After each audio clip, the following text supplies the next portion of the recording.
Fourth option है x directly proportional to v cube. एक बार क्वेश्चन फिर रिपीट कर दे रहा हूँ। A body of mass m starting from rest from origin moves along x-axis with constant power capital P. Calculate relation between velocity and distance. जल्दी solve करो।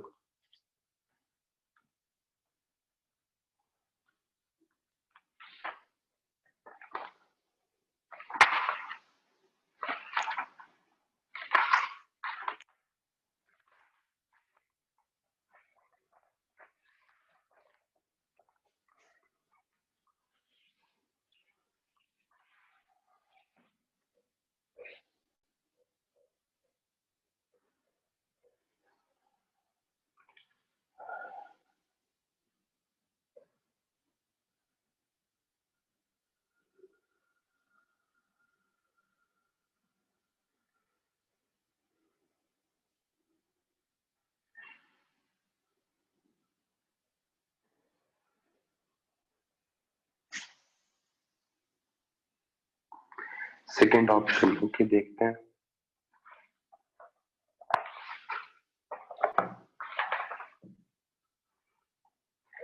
Mistake मत करना, सही आंसर तक पहुंचो।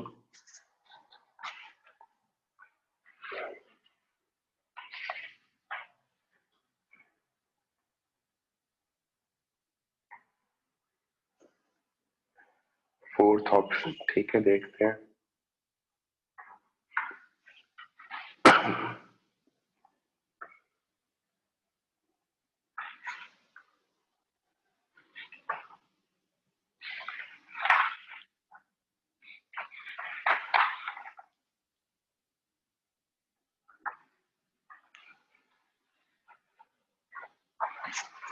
चलो देखते हैं। सबसे पहले तुम्हें क्या गिवन है कि कांस्टेंट पावर P अप्लाई किया गया, ठीक है। तो कांस्टेंट पावर P है, इसका मतलब सिंपल P इक्वल्स टू, चाहो तो तुम फोर्स इंटू वेलोसिटी भी लिख सकते हो ना, और ये हमेशा कांस्टेंट रहने वाला है, ठीक है। फोर्स को अपन क्या लिख सकते हैं, मास इंटू एक्सेलरेशन, और एक्सेलरेशन को क्या लिखोगे, v dv बाय dx, ऐसे तो लिखोगे। P equals to m dv by dx into v, तो क्या होगा, P equals to m v square dv by dx। बहुत आसान क्वेश्चन था, पता नहीं कहाँ अटक गए तुम। कर लोगे इसके आगे सॉल्व? तो यहाँ से सिंपल आएगा px equals to m v cube divide by 3, बस सिंपल। तो x डायरेक्टली प्रोपोर्शनल किसके है, v क्यूब के। फोर्थ ऑप्शन सही है।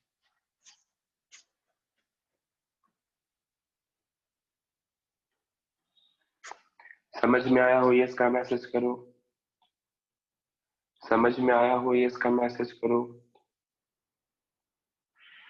बहुत बढ़िया, चलो स्टार्ट करेंगे अब सर्कुलर मोशन। तुम्हें टेस्ट का सिलेबस पता होगा, सर्कुलर मोशन भी सिलेबस में है, तो पहले अपन सिलेबस कंप्लीट करते हैं। हेडिंग लिखना सर्कुलर मोशन।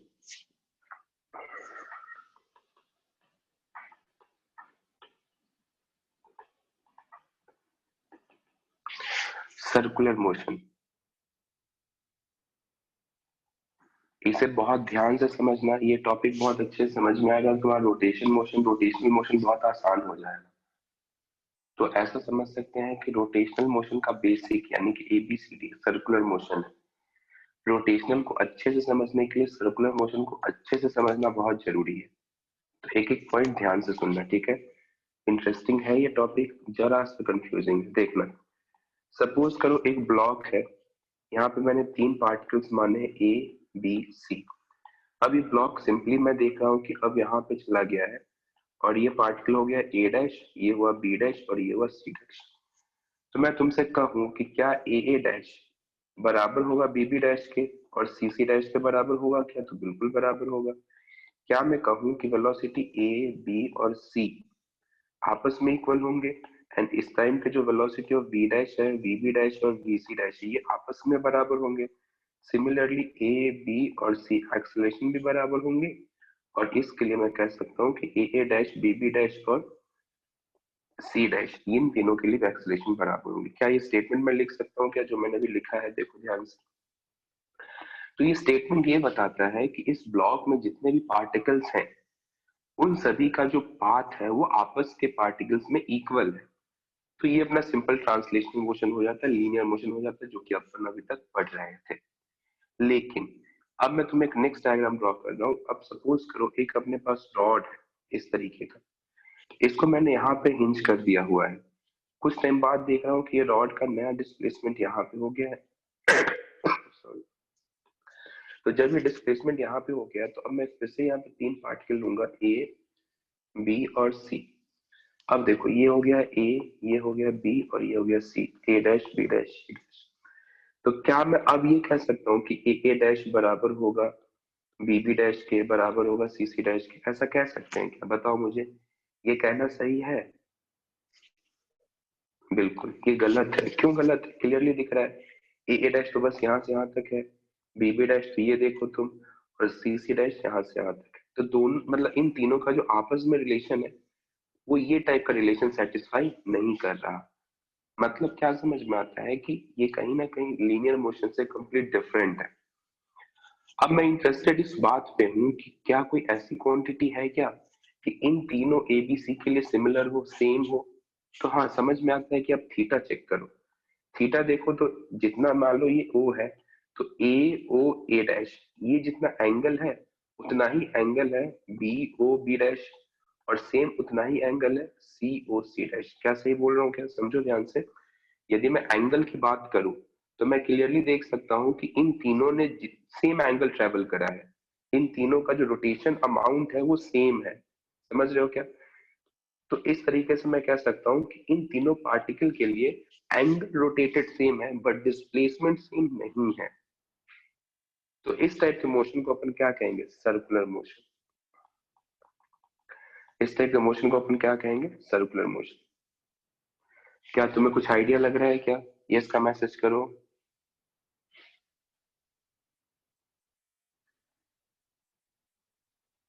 हम्म।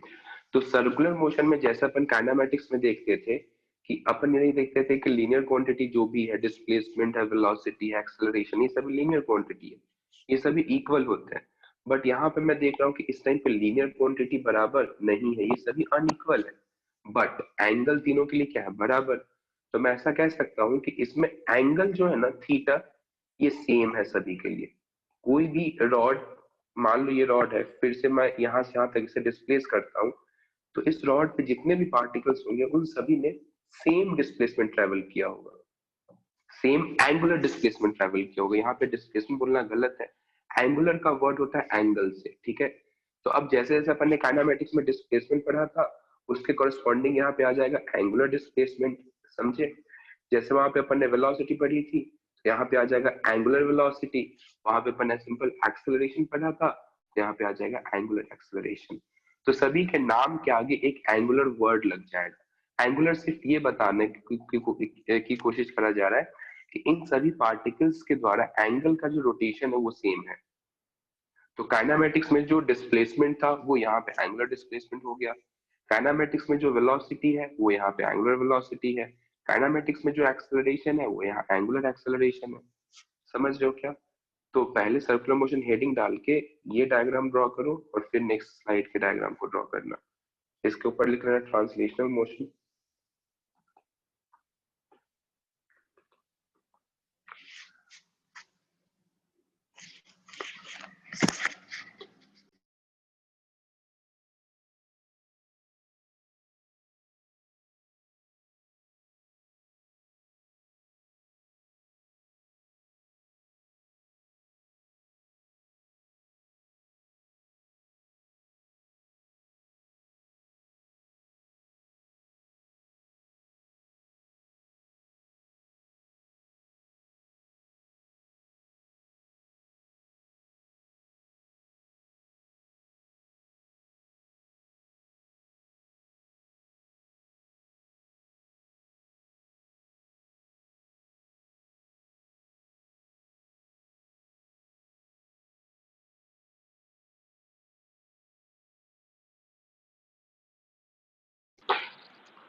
नोट कर लेना, फिर नेक्स्ट स्लाइड पे अपन स्विच करेंगे।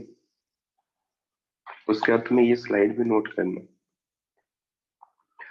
और यहाँ पे थोड़ा प्रॉपर तरीके से लिख लेना, जो काइनेमेटिक्स में, चलो वो मैं आगे लिख पाऊंगा, हटाओ ये मत लिखना।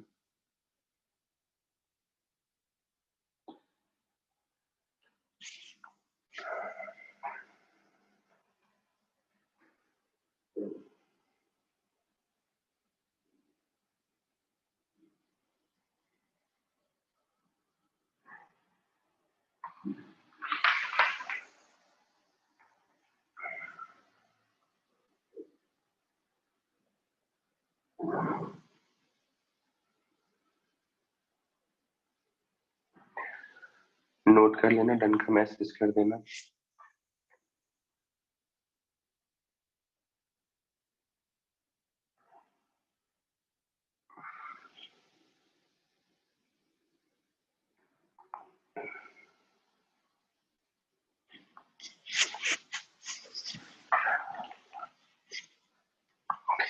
देखना आगे, अब हेडिंग लिखना angular variables. Angular variables,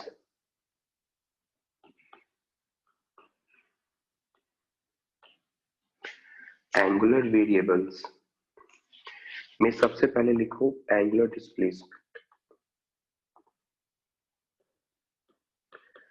angular displacement, angular variables में सबसे पहले एंगुलर डिस्प्लेसमेंट।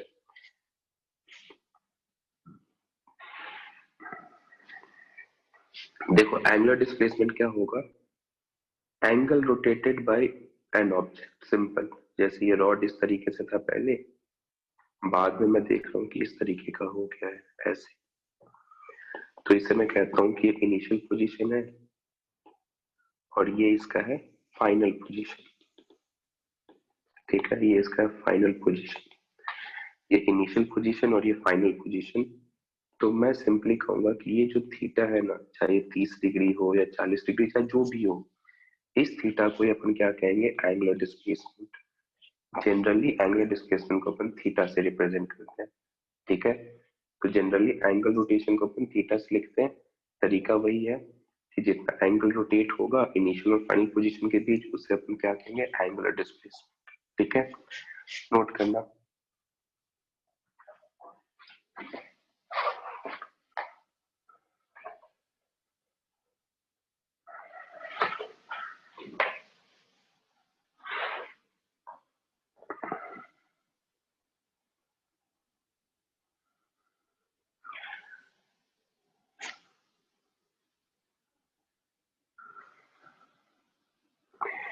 अब इसमें अपन कुछ पॉइंट्स लिखेंगे, स्टार मार्क देकर पॉइंट्स लिखना।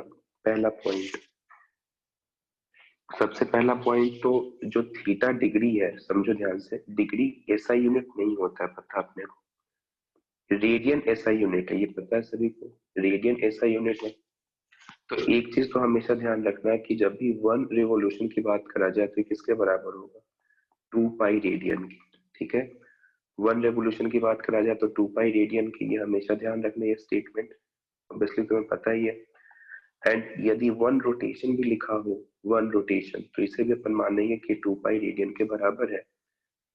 कोशिश हमेशा ये करना है कि ऐसा यूनिट में से लिखे। ठीक है, ये फर्स्ट पॉइंट। सेकंड पॉइंट लिखेंगे, ये ज्यादा इंपॉर्टेंट है, सेकंड पॉइंट ध्यान से समझना।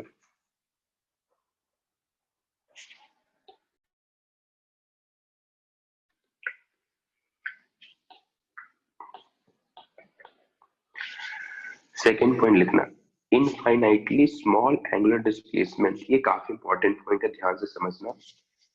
Infinitely small angular displacement is a vector quantity. Infinitely small angular displacement is a vector quantity. But finite angular displacement is not. एक बार फिर रिपीट कर रहा हूँ, infinitely small angular displacement is a vector quantity, but finite angular displacement is not, because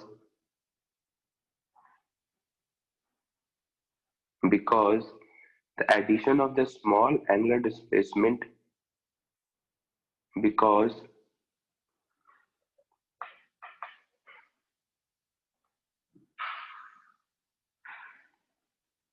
The addition of the small angular displacement is commutative while for large is not. While for large is not.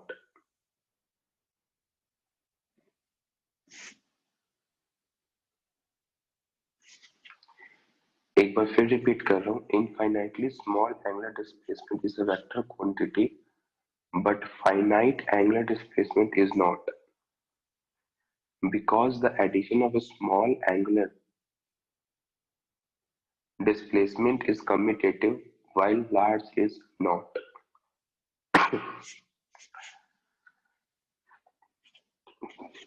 तो इसमें अपन क्या लिखेंगे, देखो, d theta one plus d theta two बराबर लिख सकते हैं d theta two plus d theta one के स्मॉल एंगल डिस्प्लेसमेंट के, but theta one plus theta two large angle के लिए is not equal to theta one plus theta two plus theta one.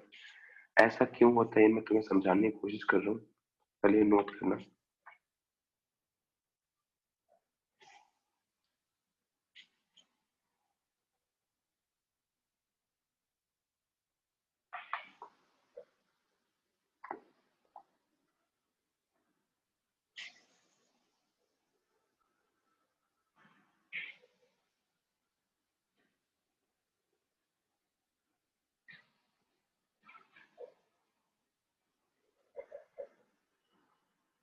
Note कर लिए क्या?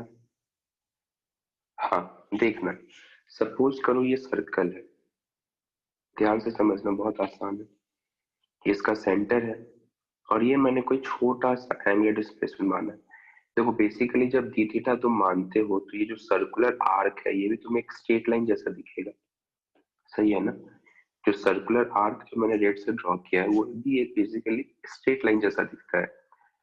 अब suppose करो इसी को मैं दो छोटे छोटे पार्ट्स में डिवाइड कर दूं. एक छोटा पार्ट है डी थीटा वन और दूसरा वाला पार्ट है डी थीटा टू. समझना ध्यान से. तो मैं सिंपल कह सकता हूँ कि ये जो डिस्टेंस है, ये डिस्टेंस, इस डिस्टेंस को मैं क्या लिखूंगा, r into d theta one. इस डिस्टेंस को क्या लिखूंगा, r into d theta two. तो यदि मैं नेट डिस्प्लेसमेंट लिखूं तो r d theta one plus r d theta two. इसी को मैं चाहूँ चेंज भी कर दूं तो कोई दिक्कत वाली बात नहीं, क्योंकि दोनों ही वेक्टर सेम डायरेक्शन में है, तो इसमें मुझे कोई प्रॉब्लम नहीं है. बट यदि लार्ज एंगल हो जाए, सपोज करना एक एंगल है 90 डिग्री और एक ये वाला एंगल है, सपोज करो एक एंगल है 90 डिग्री का और एक एंगल है 120 का. तो जब मैं वेक्टर ऐसे ड्रॉ करूंगा इस तरीके से तो सिंपल समझ में आता है कि तो कुछ और ही रिजल्ट देगा. समझ रहे हो ना, ये रिजल्ट तो कुछ और ही देगा. इस वजह से जो स्मॉल एंगुलर डिस्प्लेसमेंट है वो अपना वेक्टर क्वांटिटी है एंड लार्ज एंगुलर डिस्प्लेसमेंट जो है वो स्केलर क्वांटिटी. समझ में आया हो तो इसका मैसेज करो.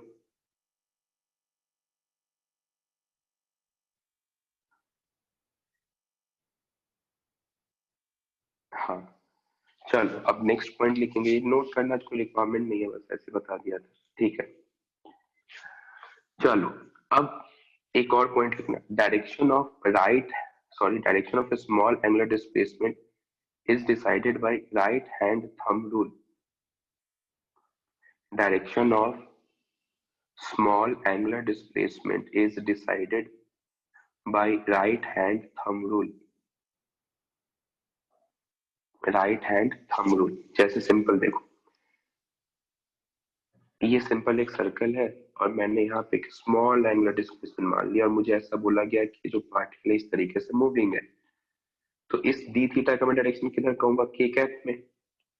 डायरेक्शन यदि मैं कहूँ कि डी थीटा का किधर है तो डायरेक्शन ऑफ के कैप हो जाएगा. के कैप कैसे, इधर एक्स एक्सिस है, ये वाई एक्सिस और परपेंडिकुलर होगा तो जेड एक्सिस, ठीक है. और तुम राइट हैंड थंब रूल को ये कर्ल इस डायरेक्शन में करो, फिंगर्स को रख के ऐसे घुमाओ तो अंगूठा तुम्हारा किधर जा रहा है, ऊपर की तरफ जा रहा है क्या? तो ऊपर की तरफ जा रहा है मतलब डायरेक्शन किधर है, के कैप में. क्या तुम्हें समझ आया? सर एक बार रिपीट कर. हाँ, एक बार और देखो, ये जो एरो है ना, इस एरो के डायरेक्शन में अपने फिंगर्स को रखो. तो एरो के डायरेक्शन में जैसे तुमने फिंगर्स को रखे, जैसे सपोज करो ये मेरा हाथ है इस तरीके से, तो मैंने इस तरीके से रखे, तो ऐसे कर्ल करने की कोशिश करो, घुमाने की कोशिश करो, तो अंगूठा तुम्हारा किधर जा रहा है, ऊपर जा रहा है. है ना। तो अंगूठा हाँ, तो अंगूठा ऊपर जा रहा है मतलब के कैप की डायरेक्शन में जा रहा है, तो अपन इस स्मॉल एंगुलर डिस्प्लेसमेंट का डायरेक्शन क्या कहेंगे, के कैप। Yes sir. समझ में आया क्या? Yes sir. हाँ, अब एक और इम्पोर्टेंट पॉइंट, परपेंडिकुलर ऑलवेज, बिल्कुल सही सोचे हो। इसका जो भी एंगुलर क्वांटिटीज अपन पढ़ रहे हैं ना, उसका जो डायरेक्शन होगा वो प्लेन के परपेंडिकुलर हमेशा होगा। देखो, या तो ऐसा डायरेक्शन पॉसिबल है, या तो इसके अपोजिट वाला पॉसिबल है, ये तो दो पॉसिबिलिटी है। जब ये होगा तो के कैप में, और जब ये होगा तो माइनस के कैप में। समझे क्या?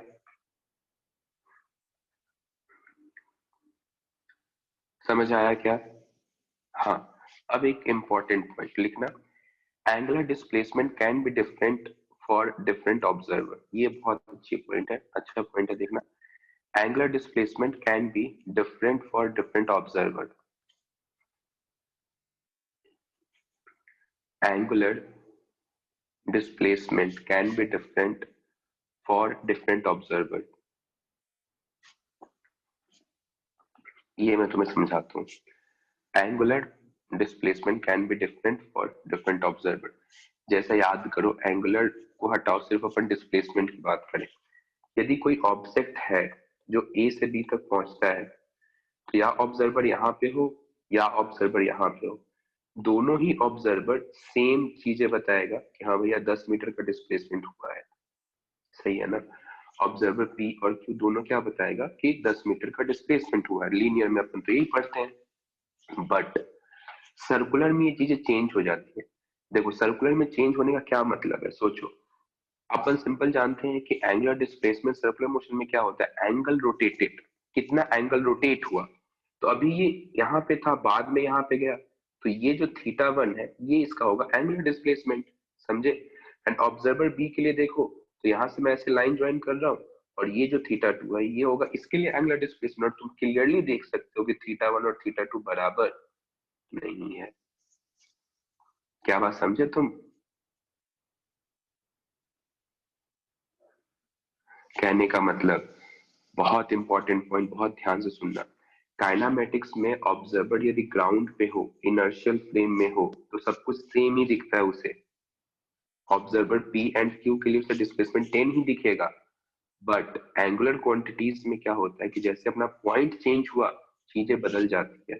जैसे पी देखेगा कि 60 डिग्री रोटेट हुआ, और क्यू कहेगा कि नहीं भैया 30 डिग्री रोटेट हुआ है, तो दोनों का एंगल रोटेशन तो अलग अलग है। और एंगल रोटेशन अलग अलग होने का मतलब है कि जो इसके आगे क्वांटिटी पढ़ोगे, एंगुलर वेलोसिटी, एंगुलर एक्सेलरेशन, ये भी अलग हो जाएगा फिर, है ना। क्योंकि जैसे मान लो डिस्प्लेसमेंट चेंज हुआ तो वेलोसिटी भी चेंज होगी, वेलोसिटी चेंज हुई तो एक्सेलरेशन भी चेंज होगा। तो वैसे ही सीन यहाँ भी है। तो ये डायग्राम तुम ड्रॉ कर लो।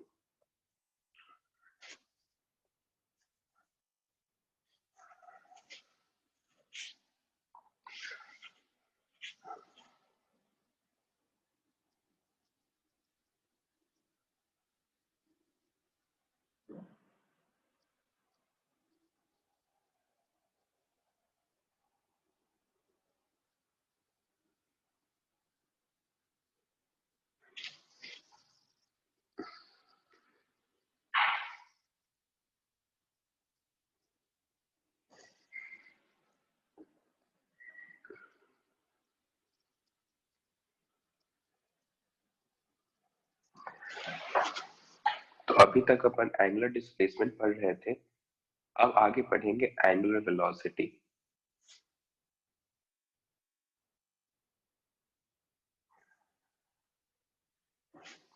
यहाँ तक सभी को अच्छे से समझ में आ गया हो तो ये इसका मैसेज करो।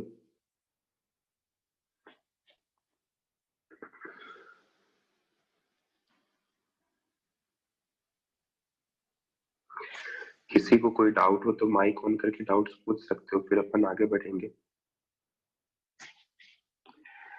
सर्कुलर मोशन को बहुत अच्छे से समझेंगे, रोटेशनल मोशन में बहुत हेल्प करेगा।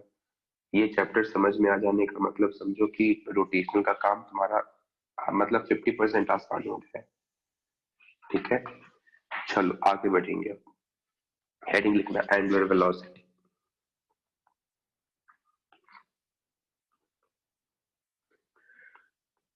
एंगुलर वेलोसिटी को ओमेगा से लिखते हैं। एंगुलर वेलोसिटी को ओमेगा से लिखते हैं।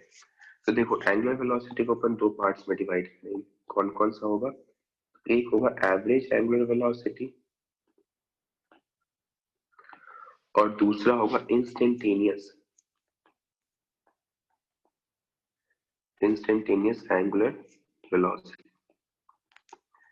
ठीक है, इंस्टेंटेनियस एंगुलर वेलोसिटी और एक एवरेज एंगुलर वेलोसिटी। तो देखो तुम्हें पता है एवरेज के लिए क्या करेंगे, डब्ल्यू ए वी लिखेंगे, ओमेगा ए वी सॉरी। तो ये सिंपल होगा theta two minus theta one divide by t two minus t one. और इसी को चाहो तो delta theta by delta t लिख सकते हो। अच्छा तुम मुझे सोच के बताना, average angular velocity scalar quantity होगी या वेक्टर? सोचो। Scalar quantity. क्यों? क्योंकि डेल्टा थीटा स्केलर है।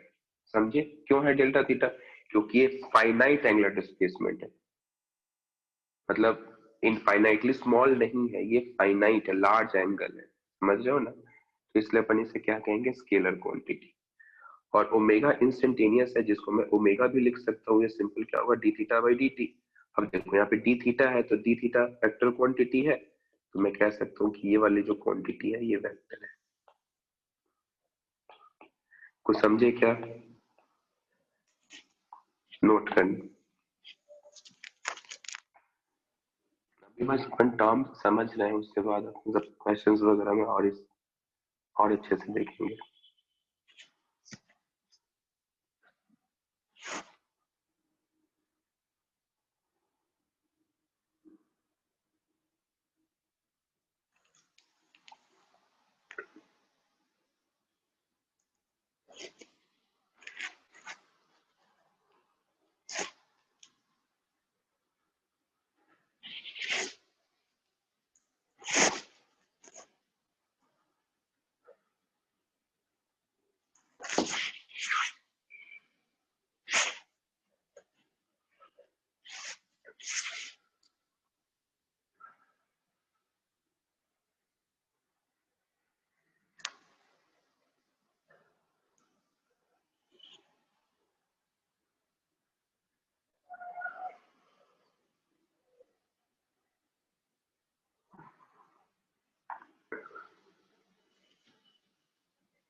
नोट कर लिए हो तो डन का मैसेज कर दो।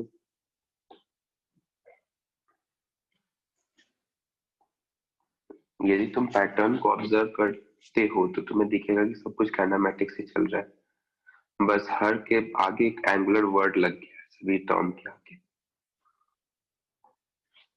चलो आगे बढ़ेंगे। Next heading angular acceleration alpha.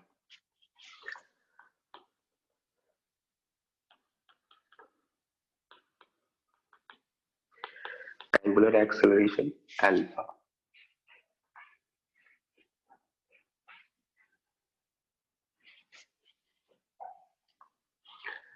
इसे भी अपन दो पार्ट्स में डिवाइड करेंगे। एक होगा एवरेज एंगुलर एक्सेलरेशन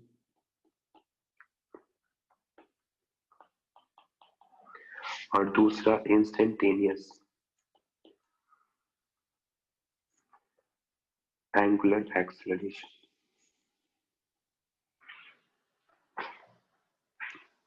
देखना, एवरेज एंगुलर एक्सेलरेशन को अल्फा एवी से लिखेंगे और ये सिंपल होगा delta omega by delta T. और ये अपन simple omega two minus omega one T2 minus T1। अब सोच समझ के बताना, alpha A B scalar quantity है या वेक्टर क्वांटिटी? बहुत सोच समझ के बताना, जल्दबाजी में मत कुछ भी आंसर मत देना।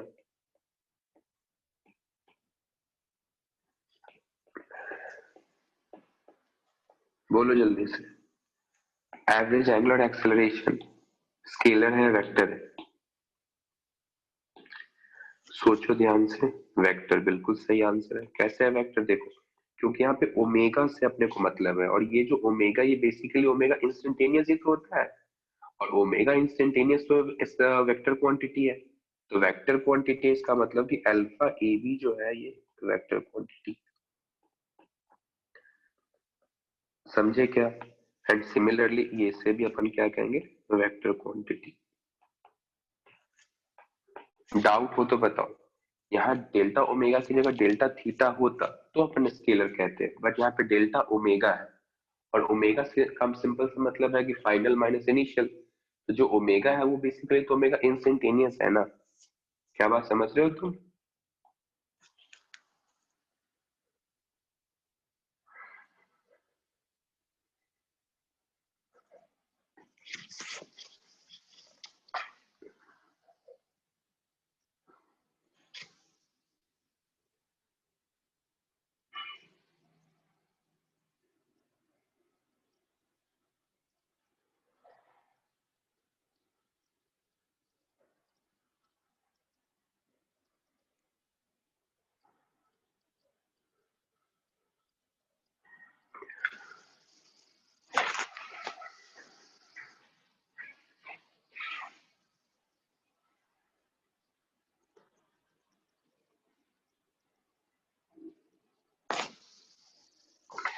यहाँ तक सभी को अच्छे से समझ में आया हो तो डन का मैसेज करो।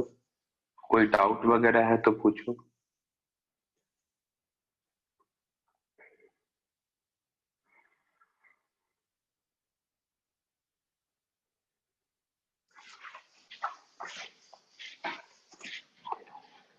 चल, अब अपन इसे काइनेमेटिक्स से कंपेयर करेंगे, क्योंकि मैं अभी तक देख रहा हूँ कि जो भी अपन काम कर रहे हैं सब कुछ एज इट इज काइनेमेटिक्स जैसा है, बस टर्म चेंज हुआ है।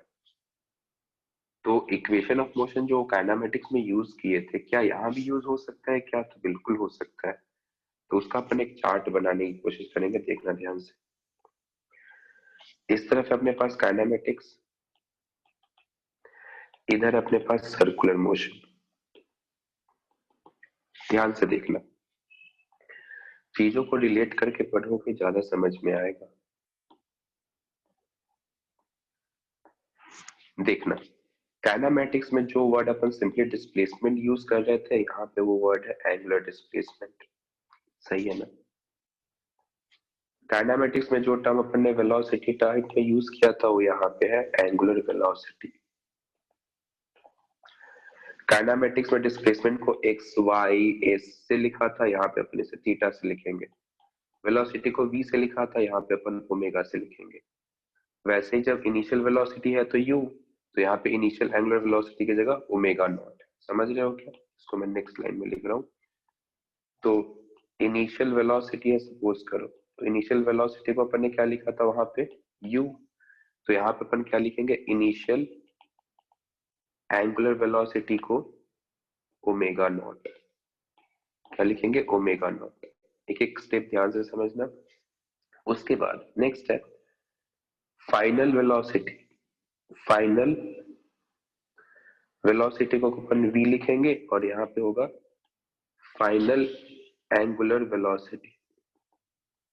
इसे क्या लिखेंगे? ओमेगा। सही है ना?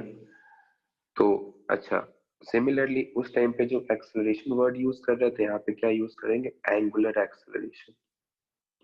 वहां पे ए से लिख रहे थे और यहाँ पे अपन अल्फा से लिखेंगे। अब इक्वेशन ऑफ मोशन यदि अपन देखें, तो पहला इक्वेशन था v equals to u plus a t. यहाँ पे क्या चेंज होगा? तो ओमेगा बराबर omega naught plus alpha into T.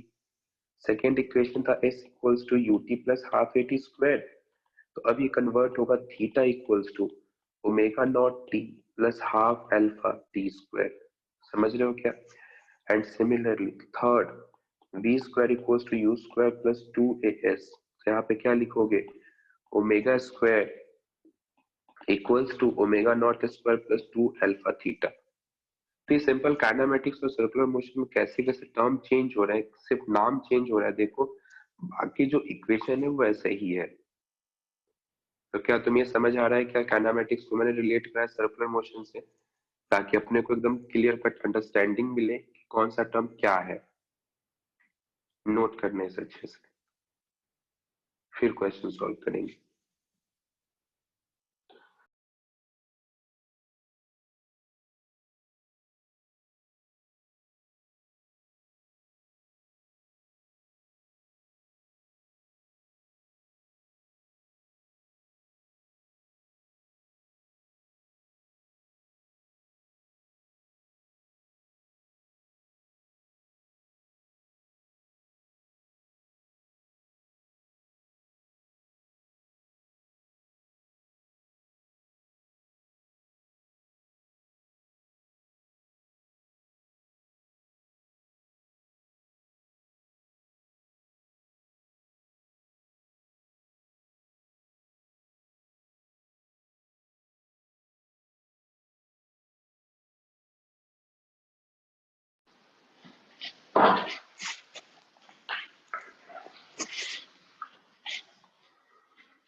Note कर लिए हो तो डन का मैसेज कर देना।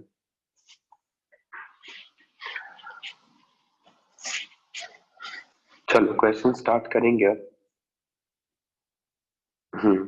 आसान टॉपिक है, सब कुछ रिलेट हो रहा है, देख सकते हो तुम। चलो क्वेश्चन सॉल्व करेंगे। A particle revolving in a circular path, a particle revolving in a circular path completes first one third of the circumference in 2 seconds. Completes first one third of the circumference in 2 seconds.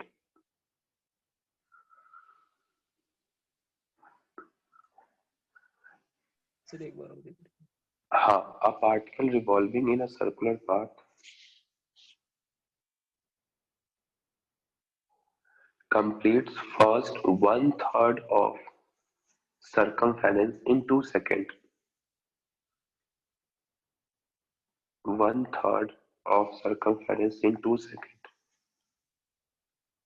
comma, and remaining in 5 seconds, and remaining circumference in 5 seconds. Calculate average angular velocity of the particle.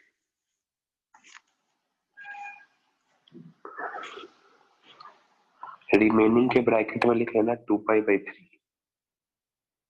नहीं 2π/3, 4π/3 लिख लेना remaining के bracket में, है ना, 4π/3. So a particle revolving in a circular path completes first one third of circumference in 2 seconds, while या फिर another remaining circumference in 5 seconds. Calculate average angular velocity of the particle. करो solve.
आया answer? क्या easy question है, इतना time नहीं लगना चाहिए।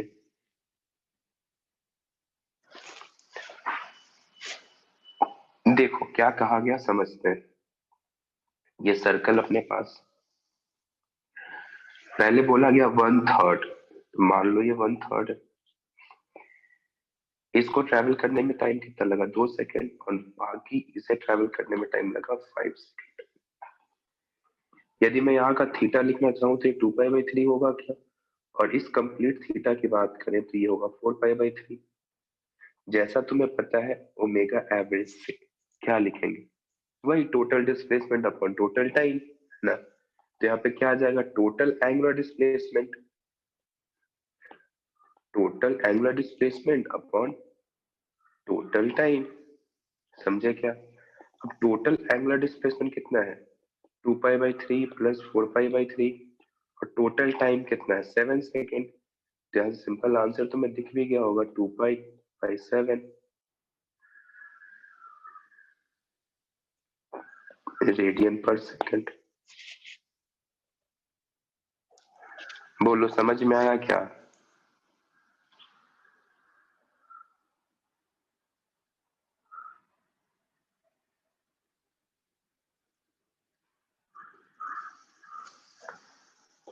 डाउट्स हैं किसी को तो बताओ।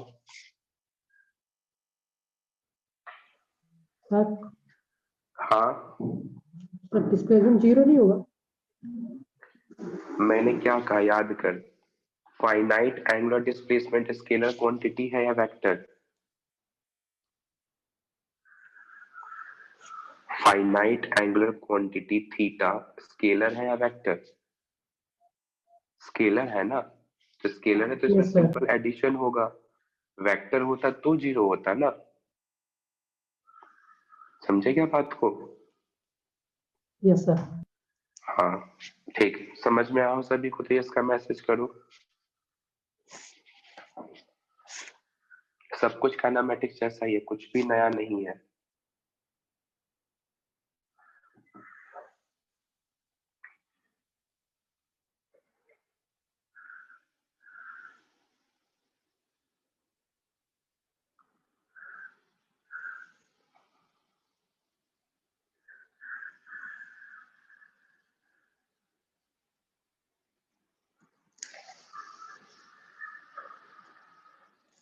चलो नेक्स्ट क्वेश्चन सॉल्व करेंगे अब।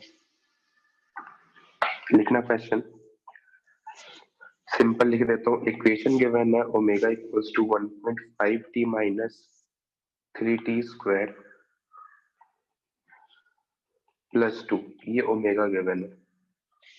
तुमसे पूछा गया है find the time when angular acceleration becomes zero. Find the time when angular acceleration becomes zero.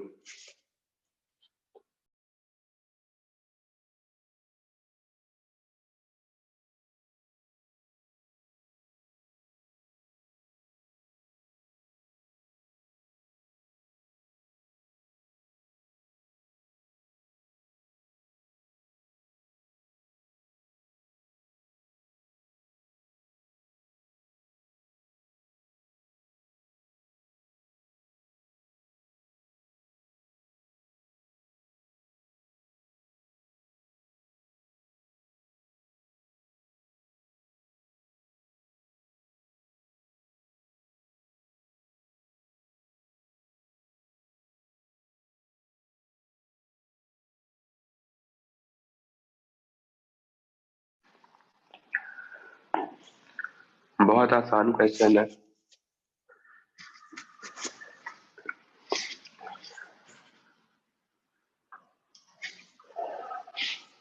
One by four. तो मैं इस टाइप के क्वेश्चन ज्यादा रिपीट नहीं करवाता हूँ, तुम्हें पता ही है ऐसे क्वेश्चंस को कैसे डील करना। अपने काइनेमेटिक्स में बहुत अच्छे से सॉल्व किया है ना।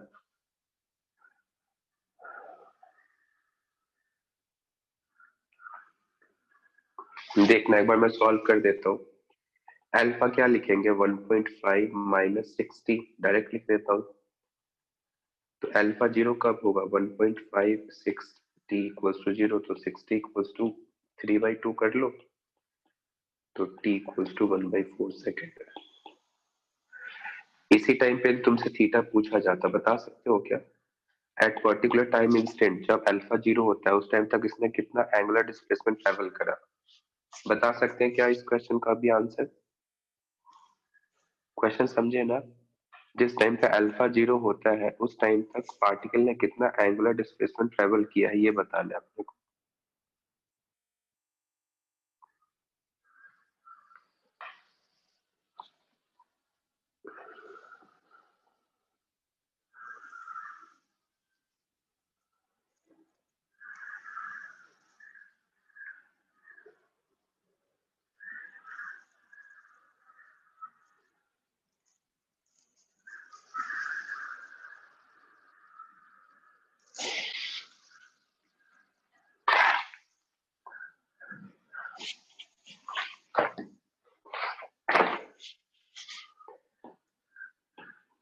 कितना आएगा बताओ आंसर?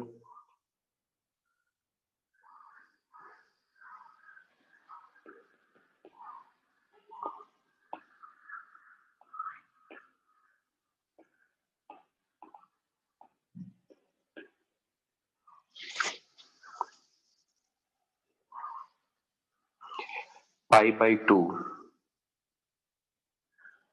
ओके चलो देखते हैं। सबसे पहले तो ओमेगा को मैं क्या लिखूंगा, डी थीटा बाई dt, तो ये आएगा 1.5t minus 3t square plus 2। तो d theta equal to 1.5 t d t minus 3t square d t plus 2 dt, ऐसा ही होगा। कर दें इंटीग्रेट। देखो अब इंटीग्रेशन करोगे तो इधर से तो थीटा बनेगा, इधर आएगा 1.5 t स्क्वायर बाई 2, फिर इधर आएगा 3t क्यूब बाई 3 और इधर से आएगा 2 इंटू टी। इसे ही कैंसिल करते हैं और थीटा इक्वल टू यहाँ पे लिख सकते हो 3/4 T square minus t cube plus 2t।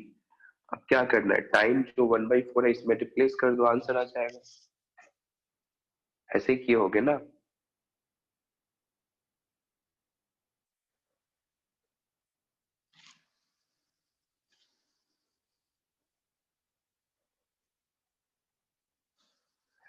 सब कुछ काइनेमेटिक्स जैसा ही है, एक बार देखो ध्यान से, कुछ भी नया काम नहीं कर रहा है अपन।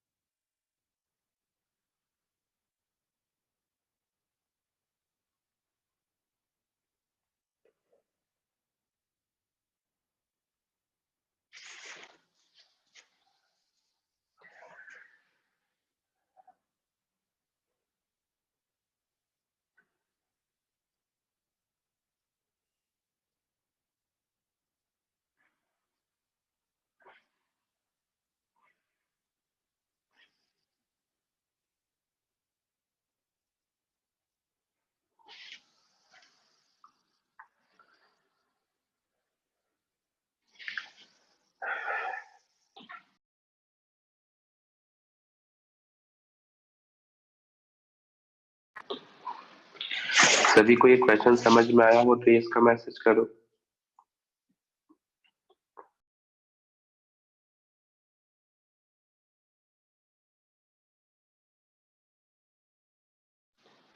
चलो इस पे एक और क्वेश्चन रिपीट करेंगे क्योंकि मुझे आइडिया लग रहा है कि पता नहीं तुम भूल गए हो सब कुछ। चलो एक और क्वेश्चन सॉल्व करेंगे। Alpha equals to 3t minus T square. तुमसे theta T omega T equation पूछा गया, ऐसा बोला गया है कि t बराबर 0 पे थीटा भी 0 है और ओमेगा नॉट भी 0। ये इन्फॉर्मेशन गिवन है। Theta T omega T equation find out करो और फाइंड करो find angular velocity at t equals to 2 second. ये 3 क्वेश्चन करो सॉल्व। अल्फा गिवन है 3t minus T square, boundary condition given है t बराबर 0 theta 0 omega 0, angular velocity 2 second पे solve करना है, theta T omega T equation को solve करनी है। करो ट्राई।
सिर्फ ओमेगा का आंसर बता दो, 10/3 16/3। Okay,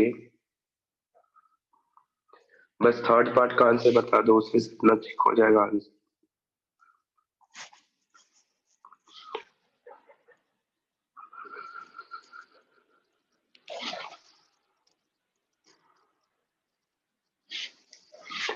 ten by three. एक बार मैं जल्दी जल्दी सॉल्व कर देता हूँ। देखो, ओमेगा को, अल्फा को अपन क्या लिखेंगे, simple d omega by d t equals to 3t minus T square. D omega equals to 3t d t minus T square d t. करो इंटीग्रेट, तो यहाँ से आ जाएगा t बराबर 0 पे ओमेगा भी 0 है और किसी टाइम t पे ओमेगा ओमेगा है, तो omega equals to 3t square by 2 minus t cube by 3। ये आया होगा पहले पार्ट का आंसर। फिर से इसे डिफरेंशियल इंटीग्रेट करेंगे तो d theta by d t equals to 3t square by 2 minus t cube by 3। तो d theta equals to 3t square by 2 d t minus t cube by 3 into d t. करते हैं integrate, तो यहाँ से theta equals to आएगा 3t cube by 6 minus t4 by 12। यही आया होगा। तो ये दो पार्ट आ गया और टाइम इक्वल्स टू 2 इसमें रखो, आंसर आ जाएगा। क्या मुझे इस टाइप के क्वेश्चन और रिपीट कराने चाहिए या फिर मुझे आगे बढ़ना चाहिए? जल्दी बताओ क्या करें। रिपीट कराने हो तो यस का मैसेज करो। ठीक, सब कुछ काइनेमेटिक्स जैसा ही है, कोई नया काम नहीं कर रहे हैं।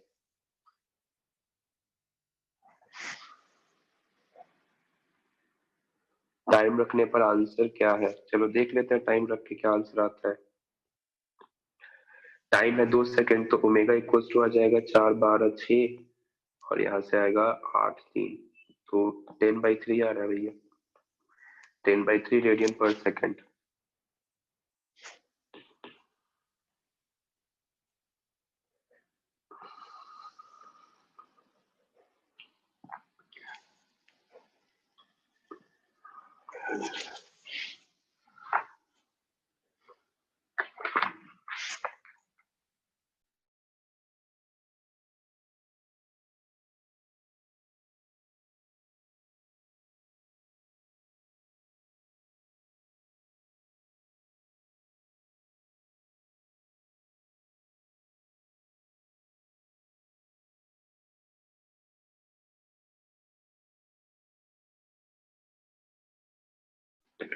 चलो आगे बढ़ेंगे, कुछ और क्वेश्चन सॉल्व करते हैं।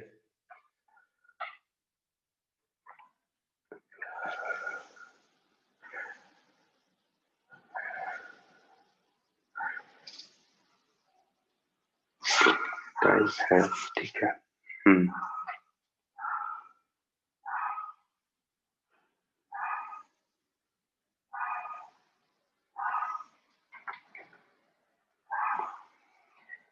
ये हेडिंग लिखो, relation between linear velocity and angular velocity.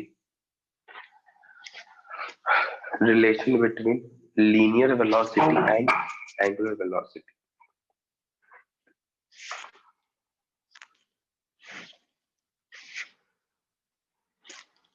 Relation between linear velocity and angular velocity.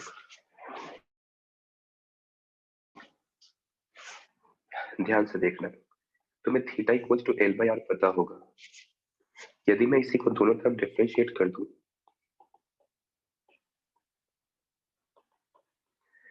तो d theta by d T क्या बनेगा, omega. DL by d T को मैं तुम वेलोसिटी लिख सकते हो अपॉन आर, तो यहाँ से क्या आ जाता है, v equals to r omega. ये तो सिंपल मैग्नीट्यूड वाइज अपने लिखा। वेक्टर फॉर्म में ये होता है ओमेगा क्रॉस आर, ये कंफ्यूज मत होना। वेक्टर फॉर्म में क्या होगा, ओमेगा क्रॉस आर, ठीक है, ओमेगा क्रॉस आर। अब पहले इसका मतलब समझते ये है क्या। सपोज करो कोई एक सर्कुलर पाथ तुम्हें दिया गया है इस तरीके से, कोई एक पार्टिकल है जो इस सर्कुलर मोशन को ऐसे परफॉर्म कर रहा है। तो पहले तो अपन समझेंगे कि इसमें लीनियर वेलोसिटी कहेंगे किसे। देखो, जिस टाइम पे तुम्हें लीनियर वेलोसिटी सॉल्व करना होगा उस सर्कल पे उस टाइम पे टेंजेंट ड्रॉ कर देना। जैसे मान लो मुझे इस वाले पॉइंट पे सॉल्व करना है तो मैं यहाँ पे टेंजेंट ड्रॉ करूंगा, और पार्टिकल का मोशन इस तरफ है, दैट मीन्स इस पर्टिकुलर टाइम पे लीनियर वेलोसिटी की डायरेक्शन इधर है। सिमिलरली मान लो का जब भी कभी पार्टिकल यहाँ पे होता है, इस टाइम पे मुझे लीनियर वेलोसिटी का डायरेक्शन चाहिए, क्या करूंगा, टेंजेंट ड्रॉ कर दूंगा। इस टाइम पे जो एरो दिखेगा वही अपना क्या होगा, लीनियर वेलोसिटी। क्या बात समझ रहे हो? और आर आर है क्या, सिंपल यहाँ से आते तो इसका पोजीशन वेक्टर कह सकते हो। कुछ समझ में आ रहा है क्या? तो पहले वी सर्कुलर मोशन में समझना बहुत जरूरी है कि सर्कुलर मोशन में वी का क्या रोल है। तो जिस भी पॉइंट पे अपने को लीनियर वेलोसिटी या टेंजेंशियल वेलोसिटी, दोनों बात एक ही है, चाहिए होगा, उस पर्टिकुलर टाइम पे टेंजेंट ड्रॉ कर देंगे। और टेंजेंट का direction direction of linear velocity है, समझे? और उस पॉइंट पे जो भी v equal to r omega का मैग्नीट्यूड आता है वो उसका मैग्नीट्यूड बनेगा। तो तुम्हें टर्म समझ में आया क्या? तो इसका मैसेज करो।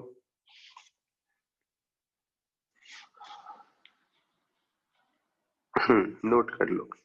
देखो इसमें कभी कभी एक आध बार ये रिलेशन पूछ दिया गया वेक्टर फॉर्म वाला, तो जनरली अपने माइंड में हमेशा बैठा रहता है v equal to r omega, तो अपन समझते हैं कि v equal to r cross omega हुआ, जो कि गलत है। ठीक है, तो वेक्टर फॉर्म को किसी तरीके से याद करो, जैसे ऐसे भी अपन याद कर सकते हैं, v equal to r omega याद होता है जनरली, इसका उल्टा कर देना है, ओमेगा क्रॉस आर कर देना है, ये होगा वेक्टर फॉर्म में।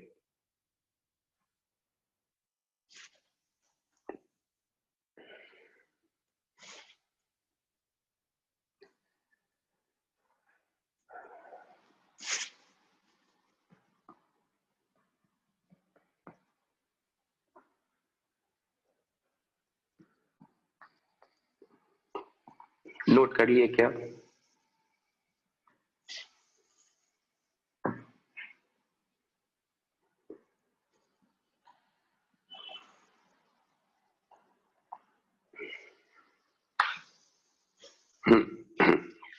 अब बहुत ध्यान से टर्म समझना, जो भी मैं टर्म अभी एक्सप्लेन करने वाला हूँ ये अपन कल पढ़ेंगे। वैसे मैं तुम्हें थोड़ा इसका इंट्रोडक्शन पार्ट देता हूँ। देखो सर्कुलर मोशन में ना सबसे कंफ्यूजिंग टर्म होता है एक्सेलरेशन।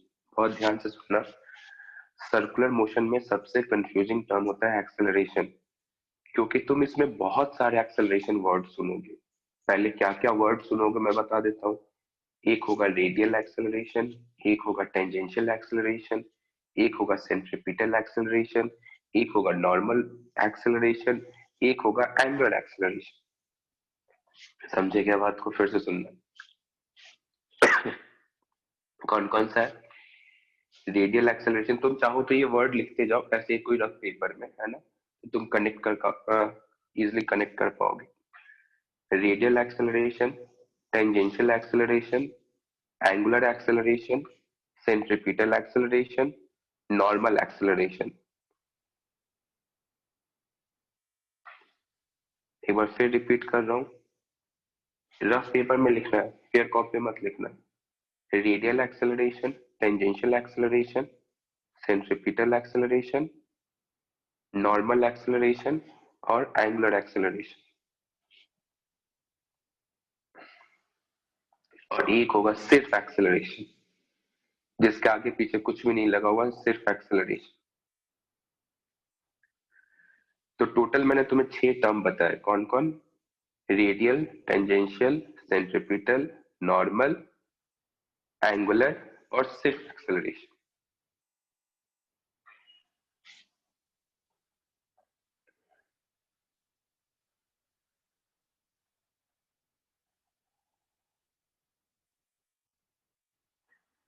नोट कर लिए क्या? अब रेडियल, सेंट्रीपिटल, रेडियल, सेंट्रीपिटल और नॉर्मल, तीनों को एक ही लाइन से ऐसे ऐसे ज्वाइन करो, ऐसे। रेडियल, सेंट्रीपिटल और normal, radial, centripetal and normal, ये एक ही एक्सेलरेशन है, इसका बस नाम अलग अलग है। क्या क्या? रेडियल, सेंट्रीपिटल और नॉर्मल, ये तीनों एक्सेलरेशन सेम ही है, बस तीनों का नाम डिफरेंट है, एक्सेलरेशन सेम है। समझे तुम? Radial, centripetal and normal. उसके बाद टेंजेंशियल एक्सेलरेशन अलग है और फिर एक सिंपल एक्सेलरेशन अलग है। तो इस तरीके से तुम देखोगे तो तुम्हारे पास 3 एक्सेलरेशन बने। क्या? तो एक टोटल एक्सेलरेशन जिससे अपने सिंपल ए कहा है, एक सेंट्रीपिटल एक्सेलरेशन और एक टेंजेंशियल एक्सेलरेशन। सिर्फ यही 3 टर्म बने होंगे, क्योंकि नॉर्मल, रेडियल और सेंट्रीपिटल तो एक ही है। क्या बात समझ रहे हो?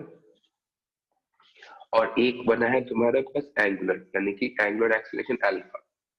तो अब तुम्हारे पास 4 टर्म बने होंगे, ए, एसी, एटी और अल्फा। ए एक्सेलरेशन, एक्सेलरेशन का मतलब होता है टोटल एक्सेलरेशन। सिंपल जब वर्ड सिर्फ एक्सेलरेशन बोला जाए, इसका मतलब होगा टोटल एक्सेलरेशन। तुम्हें बार बार क्वेश्चन में टोटल वर्ड ये सब नहीं दिया जाएगा, सिर्फ एक्सेलरेशन दिया जाएगा। तो जब भी क्वेश्चन में सिर्फ एक्सेलरेशन दिया गया हो, इसका मतलब सिंपल क्या कहना चाहता है वो हमसे, टोटल एक्सेलरेशन निकालना चाहता है, निकलवाना चाह रहा है। एसी, सी फॉर सेंट्रीपिटल, है ना, सी सेंट्रीपिटल के लिए यूज करेंगे वर्ड, और टी टेंजेंशियल के लिए, और अल्फा जो अभी तुमने पढ़ा भी है। ध्यान से देखना, ये बेसिकली 4 जो अपने पास एक्सेलरेशन बनते हैं, इन 4 को अपन डिटेल में देखेंगे, जो नेक्स्ट क्लास में देखेंगे। बस मैं ऐसे समझाने की कोशिश कर रहा हूँ। तो अभी तक जो मैंने तुम्हें समझाया, क्या क्या समझाया, कि रेडियल, नॉर्मल और सेंट्रीपिटल तीनों एक ही एक्सेलरेशन होते हैं। उसके बाद जो टोटल एक्सेलरेशन होगा, उसको मैं सिंपल एक्सेलरेशन वर्ड से लिखूंगा। इसमें बार बार टोटल वर्ड लिखेंगे नहीं, क्वेश्चन में भी नहीं दिया जाएगा तुम्हें। जब भी सिंपल फाइंड द एक्सेलरेशन ऐसा वर्ड हो, तो इसका मतलब तुमसे पूछा जा रहा है कि आप टोटल एक्सेलरेशन बताओ, और अल्फा एंगुलर एक्सेलरेशन। तो यहां तक तुम्हें समझ में आया हो तो ये इसका मैसेज करो।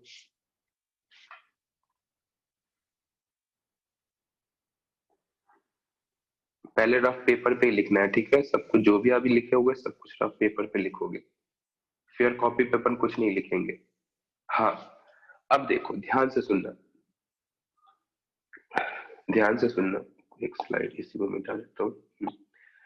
देखो, यदि तुम सर्कुलर मोशन को ध्यान से देखो, तो तुम देखोगे कि इसमें बेसिकली क्या हो रहा है कि पार्टिकल, जैसे सपोज करो मैं यूनिफॉर्म सर्कुलर मोशन की बात करूं, तो यूनिफॉर्म सर्कुलर मोशन तो अपन तब कहेंगे ना जब अल्फा 0 होगा। सोचो, जैसे अपन काइनेमेटिक्स में यूनिफॉर्म मोशन कहते थे, कब कहते थे? जब एक्सेलरेशन 0 होता था। तो वैसे यहाँ पे यदि मैं यूनिफॉर्म सर्कुलर मोशन कहूँ तो कब कहूंगा? जब अल्फा 0 होगा। अच्छा सोचना, अल्फा 0 तो है, मुझे समझ में आ रहा है। क्या अल्फा 0 है तो इसका मतलब नॉर्मल एक्सेलरेशन भी 0 है क्या? देखते हैं। जैसे अभी मैं तुमसे कहूँ कि टेंजेंशियल वेलोसिटी बताओ, तुम कहोगे इस तरफ है। इस टाइम पे बताओ टेंजेंशियल वेलोसिटी, तो इस तरफ है। मुझे क्लियरली दिख रहा है कि ये v, देखो v बराबर आर ओमेगा, है ना? तो v का मैग्नीट्यूड सेम रहेगा, v का मैग्नीट्यूड सेम रहेगा। क्यों? क्योंकि ओमेगा कांस्टेंट है। तो v का मैग्नीट्यूड सेम रहेगा, बट मैं क्लियरली देख रहा हूँ कि अभी इसका एरो ऊपर की तरफ है और अभी इसका एरो इस तरफ है। कहने का मतलब कि वेलोसिटी तो चेंज हुई है, स्पीड चेंज नहीं हुआ है। बहुत ध्यान से सुनना, अल्फा 0 यानी कि यूनिफॉर्म सर्कुलर मोशन की बात कर रहे हैं, और यूनिफॉर्म सर्कुलर मोशन में ए और बी अलग अलग डिफरेंट डिफरेंट पॉइंट्स पे मैं एनालाइज कर रहा हूँ। तो ए पॉइंट की जो स्पीड का मैग्नीट्यूड है, बी पॉइंट पे जो स्पीड है, वो दोनों सेम है। बट क्या दोनों के लिए वेलोसिटी सेम कहेंगे क्या? तो आंसर होगा नहीं, वेलोसिटी सेम तो है ही नहीं। क्यों नहीं सेम है? क्योंकि तुम्हें पता है वेलोसिटी एक वेक्टर क्वांटिटी है, और इसके लिए एरो ऊपर है और इसके लिए एरो इस तरफ है, तो डायरेक्शन दोनों की डिफरेंट है। इसलिए मैं कह सकता हूँ कि वेलोसिटी सेम नहीं है। और तुम्हें ये भी पता है कि जब वेलोसिटी डिफरेंट है मतलब एक्सेलरेशन तो है। क्या बात समझे तुम यहां तक? मैं देख सकता हूँ कि ए और बी पे वेलोसिटी डिफरेंट है, स्पीड सेम जरूर है बट वेलोसिटी डिफरेंट है। तो मतलब इस पर्टिकुलर सिचुएशन में एक्सेलरेशन तो है। अब ये एक्सेलरेशन है क्या, क्या काम कर रहा है, सोचो। तो मतलब मैं समझूं कि इसमें कुछ ऐसा एक्सेलरेशन है जो इसका मैग्नीट्यूड को नहीं बदल रहा, सिर्फ डायरेक्शन को बदल रहा है ना? मतलब इस सिचुएशन में कुछ इस टाइप का एक्सेलरेशन है जो इसके मैग्नीट्यूड को नहीं बदल रहा, सिर्फ डायरेक्शन को बदल रहा है। तो मुझे समझ में आ रहा है कि उसके मैग्नीट्यूड को ना बदले, सिर्फ डायरेक्शन बदले, तो कहीं ना कहीं समझ में आता है कि वेलोसिटी और एक्सेलरेशन के बीच 90 डिग्री का एंगल होगा। तभी तो ये पॉसिबल है कि उसका मैग्नीट्यूड ना बदले, सिर्फ डायरेक्शन बदले। ये बात तुम्हें समझ आई क्या? सोचो, चीजों को कनेक्ट करो, बहुत मजा आएगा तुम्हें। मैं इस सर्कुलर मोशन में क्लियरली देख रहा हूं कि वेलोसिटी डिफरेंट है बट मैग्नीट्यूड सेम है। अब देखो मैग्नीट्यूड डिफरेंट होता है, इसका मतलब कि एक्सेलरेशन और वेलोसिटी के बीच कुछ ना कुछ एंगल होता है या फिर उसी के लॉन्ग होता है, कुछ ऐसा होता है। बट मैग्नीट्यूड चेंज नहीं हुआ है, मतलब एक्सेलरेशन का कोई कंपोनेंट ही नहीं है वेलोसिटी के डायरेक्शन में। तो जब एक्सेलरेशन का कोई कंपोनेंट ही नहीं है वेलोसिटी के डायरेक्शन में, दैट मींस कि एक्सेलरेशन कोई इफेक्ट नहीं दे रहा किस पे, मैग्नीट्यूड पे। यहां तक तुम्हें समझ आया हो कि इसका मैसेज करो,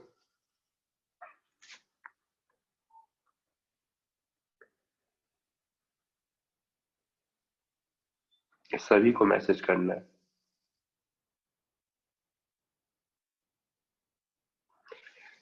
तो कहने का मतलब, बहुत समझना ध्यान से, बहुत ध्यान से समझना कि अभी जब यूनिफॉर्म सर्कुलर मोशन है, अल्फा जीरो जरूर है, बट सिस्टम में अभी भी एक एक्सेलरेशन है जो हमेशा मतलब टेंजेंशियल वेलोसिटी के परपेंडिकुलर लगता है, और इस एक्सेलरेशन को अपन कहते हैं सेंट्रीपिटल एक्सेलरेशन, सेंटर की तरफ, यानी कि सेंट्रीपिटल एक्सेलरेशन।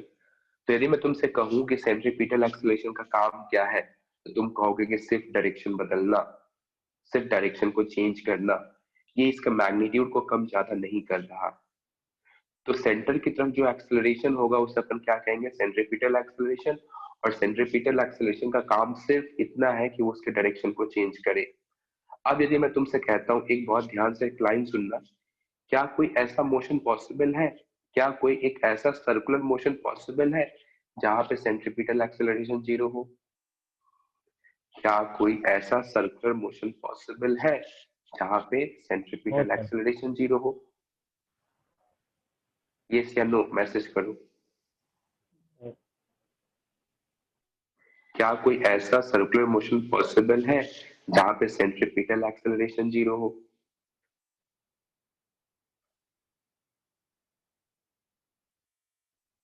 नो, बहुत बढ़िया, बिल्कुल सही सोच रहे हो। नो, बिल्कुल सही, बिल्कुल सही। क्योंकि सोचो ना यार, अब एक बात सोचो, यदि इस तरफ कोई फोर्स नहीं लग रहा होता, समझना, इस तरफ कोई फोर्स नहीं लग रहा होता, अभी मान लो स्ट्रिंग से कनेक्टेड है, तुमने स्ट्रिंग कट कर दिया, तो ये ऑब्जेक्ट तो इधर ही चला जाएगा ना, फिर ये घूमेगा क्यों? घुमा के रखने के लिए कोई ना कोई इस पे कांस्टेंट फोर्स अप्लाई कर रहा है। समझ रहे हो बात को? तो मतलब कोई एक ऐसा सर्कुलर मोशन पॉसिबल ही नहीं है जिसमें सेंट्रीपिटल एक्सेलरेशन ना हो। मतलब सर्कुलर मोशन है तो सेंट्रीपिटल एक्सेलरेशन तो होगा ही होगा। बिना सेंट्रीपिटल एक्सेलरेशन के सर्कुलर सर्कुलर मोशन का एग्जिस्टेंस ही नहीं है, क्योंकि सर्कुलर मोशन में उसके जो वेलोसिटी का डायरेक्शन कंटिन्यूअसली चेंज होती है, और वेलोसिटी का डायरेक्शन चेंज कौन कराता है, सेंट्रीपिटल एक्सेलरेशन।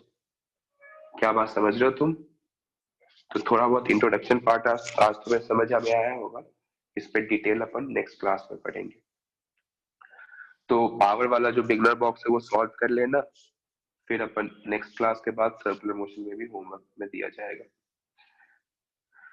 तो जो तुमने रफ पेपर पे 5 एक्सेलरेशन लिखे हैं ना, उसको एक बार जरूर ध्यान से देखना कि रेडियल, नॉर्मल और सेंट्रीपिटल एक ही एक्सेलरेशन है। इस तरीके से टोटल अपने पास 4 एक्सेलरेशन बचते हैं। कौन कौन सा? तो ए, जिसे अपन टोटल एक्सेलरेशन या सिर्फ एक्सेलरेशन बोलेंगे, एसी जिसे अपन सेंट्रीपिटल एक्सेलरेशन बोलेंगे, एटी जिसे अपन टेंजेंशियल एक्सेलरेशन बोलेंगे, और अल्फा जिसे अपन एंगुलर एक्सेलरेशन बोलेंगे। तो इसे अपन नेक्स्ट क्लास में और कंटिन्यू करेंगे, आज यही एंड करते हैं। ओके, मिलते हैं नेक्स्ट क्लास। क्या तुम में से किसी को होस्ट बना दूं?